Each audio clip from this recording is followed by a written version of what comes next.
Olá, pessoal. Estamos aqui em mais uma aula de história, nossa segunda aula de história, com conteúdo introdutório. A gente viu na última aula o que a história se pautava em estudar qual era o objetivo e o objeto de estudo da história, e nós percebemos a importância a se contar a nossa história a partir do surgimento do homem. Então, hoje nós vamos, não só o homem, mas todo o gênero, não se restringindo só ao gênero masculino, mas sim, enfim, à humanidade. Então, a gente vai relembrar aí que a história é a ciência que estuda o ser humano e a sua ação no tempo e no espaço. Então, na disciplina de história, nós percebemos e vamos perceber ao longo desse ano letivo que as transformações que os seres humanos fazem no tempo e no espaço, elas são perceptíveis, porque aí nós temos vestígios arqueológicos que remontam a história de como aquelas civilizações se comportavam, de como elas se vestiam, de como elas comiam, de como elas se organizavam, de como elas conquistavam outros impérios. Então, a ação da espécie humana no planeta Terra, ela deixa assim vestígios, ela faz transformações, ela transforma a paisagem. Então, hoje a gente vai dar mais ênfase a essa questão do surgimento do gênero humano, tá? Então a gente percebeu que o tempo, a história e a memória são grandes aliados do nosso conhecimento e que a gente vai perceber essas rupturas ao longo do tempo. Então, vamos levar em consideração a questão da cronologia do tempo histórico, do tempo geológico, da história que é registrada, da história que é contada, dos vestígios que são deixados civilização por civilização, e a questão da memória, que é o resgate desses acontecimentos que podem ser muito longínquos, como podem ser extremamente modernos, ou que aconteceram há, sei lá, um ano, um mês, um ano atrás, que vai deixar o registro. Então, são grandes aliados no nosso estudo historiográfico. Bom, já relembrando o que a gente viu na disciplina de História, nós vamos estudar esses grandes acontecimentos que os homens causaram na nossa história da humanidade, como as grandes navegações aí do século XVI. Nós vamos ver os regimes militares, por exemplo, nos anos seguintes, as revoluções aí artísticas, geométricas, culturais dos grandes intérpretes aí da nossa cultura, uh, falando de uma forma artística, os grandes empreendimentos, as pirâmides, os monumentos que a gente vê no mundo antigo, as sete maravilhas, por exemplo, do mundo antigo, as atuais. Então, todas as rupturas são feitas, são construídas pelos seres humanos. Então, é isso que a gente pretende compreender, essas grandes construções e o legado que elas deixam para contar sobre aquelas civilizações que existiram. Nós também podemos entender a noção do que é um documento histórico, as fontes históricas. A gente discutiu isso na última aula, mas só relembrando esses tipos de fontes que vocês podem ver aí na imagem. Vamos dar seguimento para comparar exatamente onde a gente parou na última aula. Então, a gente percebeu também a periodização dos períodos históricos, aí, a pré-história, a antiguidade, a Idade Média, a Idade Moderna, e aqui nós vivemos hoje a contemporânea. Lembrando que não houve um ano em que você estava no período histórico e acordou no outro com uma passagem de tempo. São vários eventos que vão acontecendo para que mostre a ruptura desses períodos históricos. Então, aí mais uma vez falando sobre as fontes históricas, né, e são vestígios produzidos, né, pelas pessoas na sua passagem pela Terra e usados pelo historiador para construir um conhecimento sobre história, sobre aquele fato, sobre aquele acontecimento. Então, essas fontes históricas, elas vão poder ser visuais, são fotografias, são pinturas, são desenhos, são cartões postais, são vasos de cerâmicas, são quadros, são objetos, então tudo isso aí vão ser originários e a gente pode utilizar como uma fonte histórica. Também temos as fontes escritas, que são cédulas de entidades, diários, leis. Essas leis podem ser publicadas em papel, podem ser entalhadas em rocha, como nós estamos vendo. A própria Bíblia pode ser utilizada como uma fonte histórica. Então, são esses exemplos aí de fontes escritas. E podem ser fontes orais, por meio de cantigas, de lendas, de entrevistas, de uma conversa com os mais velhos, com pessoas que presenciaram fatos históricos como a Segunda Guerra Mundial, a queda do Muro de Berlim, o ataque às Torres Gêmeas, em 2001, a, a passagem de século, por exemplo, eclipses. Então, tudo isso aí são fontes orais que a gente leva em consideração, que tem o seu valor de documento. E pode ser também de uma cultura material, brinquedos, móveis, vestimentas, também pode ser imaterial, pode ser um costume, pode ser uma dança, pode se manifestar de diferentes formas. Então, esses aí são exemplos de fontes históricas que embasam também aquela atividade que foi proposta para vocês. Bom, aí chegando na linha do tempo, nos períodos históricos. O período histórico que nós vamos focar nesse primeiro momento vai ser o Paleolítico, tá? Então, o Paleolítico está datado nos últimos 6, 5 milhões de anos atrás e encerra nos últimos 10 mil anos. Mas quais são os grandes feitos do período do Paleolítico? Não esqueçam desse nome, tá? Paleolítico.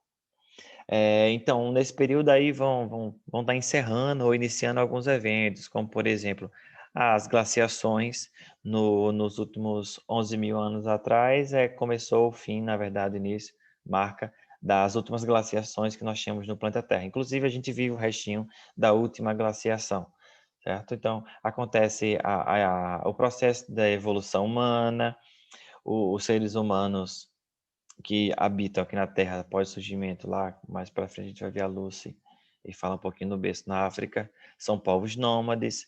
Esses povos são caçadores e também coletores, como a gente já tinha relembrado isso, habitavam em cavernas que posteriormente vão dar origem às primeiras cidades, a forma como eles se organizam.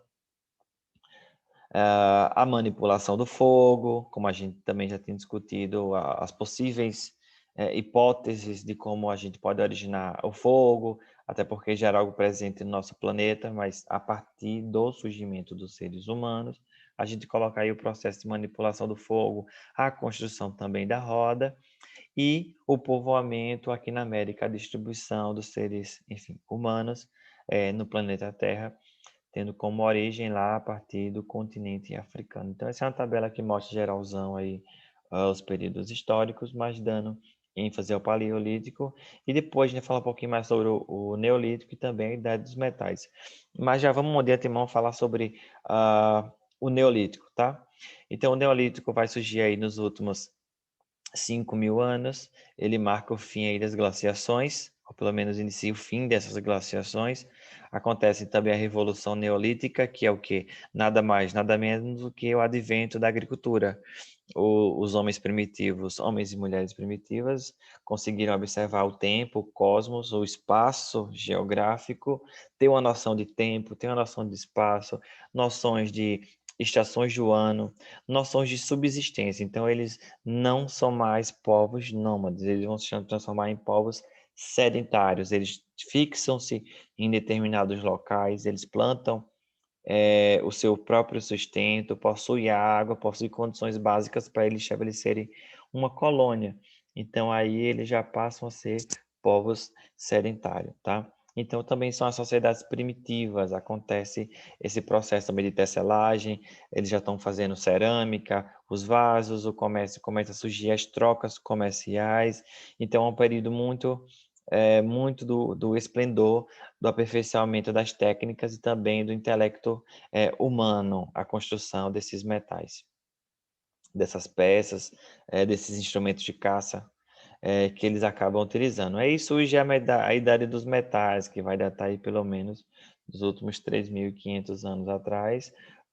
Acontece a Revolução Urbana, a questão do surgimento das cidades, a formação também do Estado, as civilizações estão extremamente organizadas, acontece a agricultura de regadio, acontece o sistema de produção também asiático, a metalurgia, por isso se chama Idade dos Metais, porque eles conseguem manipular já alguns metais pesados, como o cobre, o estanho, o bronze, e também conseguem fazer instrumentos para utilizar no dia a dia. Então, são os primeiros povos aí que conseguem manipular essas formas e fazer utensílios que melhoram a condição da vida humana. Então, se a gente fosse definir, a gente colocaria o Paleolítico como o surgimento dos primeiros ancestrais do homem.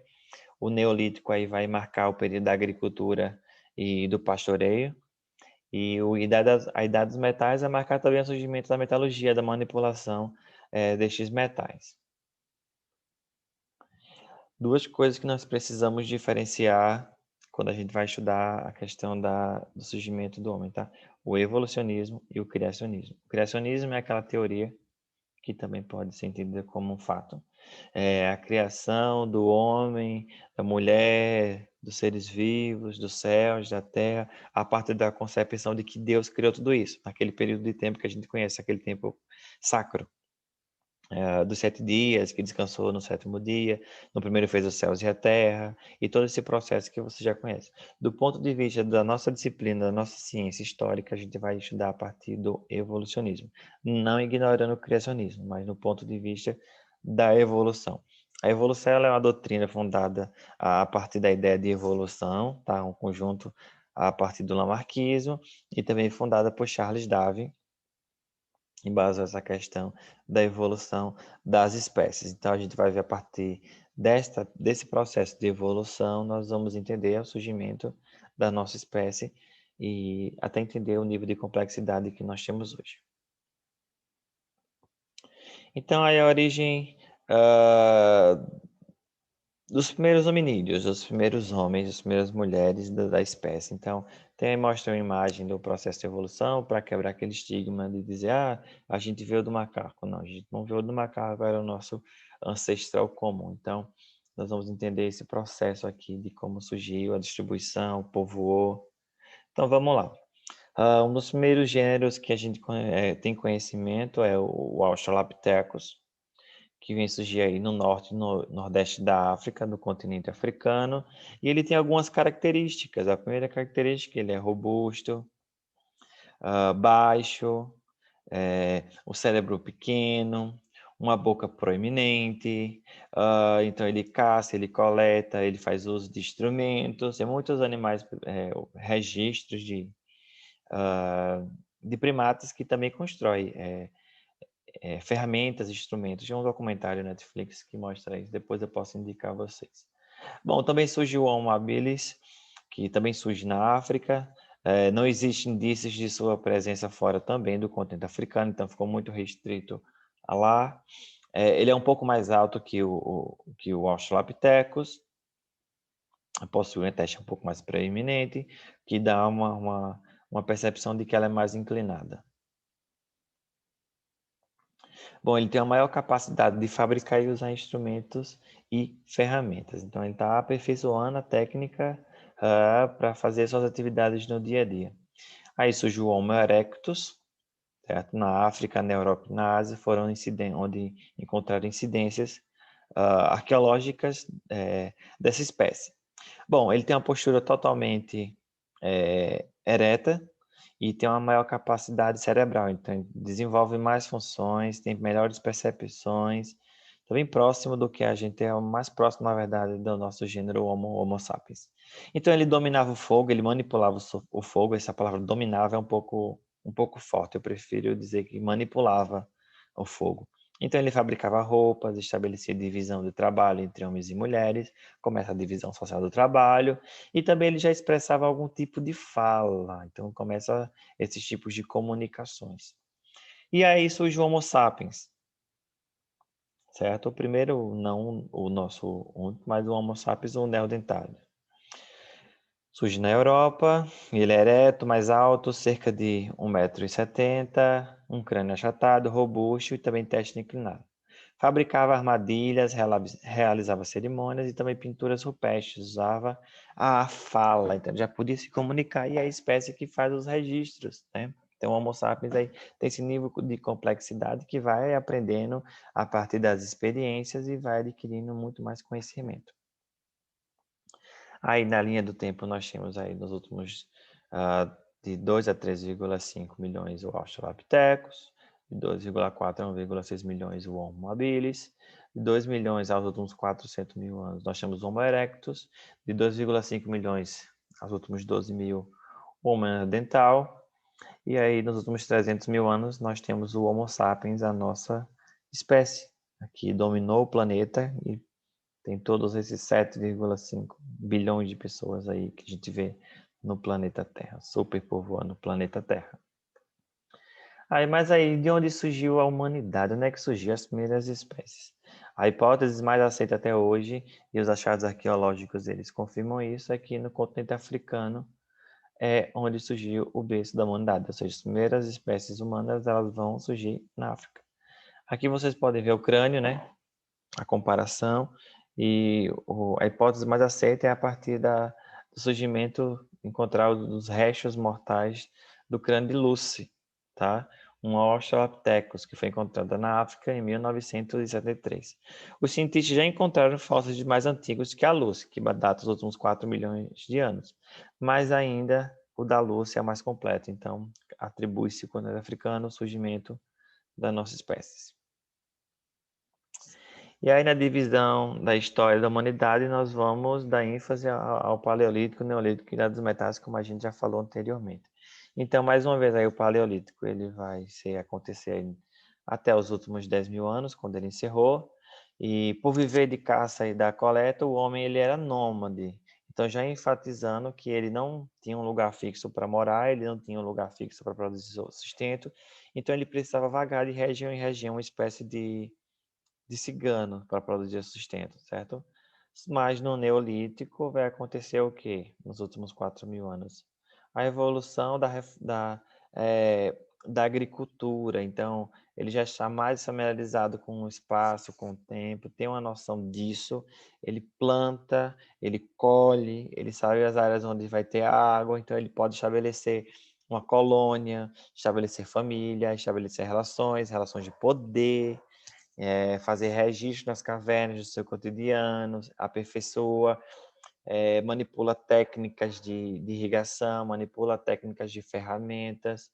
Então, vai se desenvolver as primeiras comunidades a partir desse período. E aí também surge, também nos últimos 5 mil, a Idade dos Metais, que é a descoberta da técnica de fabricação de diversos utensílios com metais, como a gente já tinha enfatizado. Os demais períodos a gente vai vendo com o passar do tempo, mas de antemão, esse é o resumo do surgimento do homem, da nossa espécie e esses percalços que a gente vai entender ao longo dessa disciplina.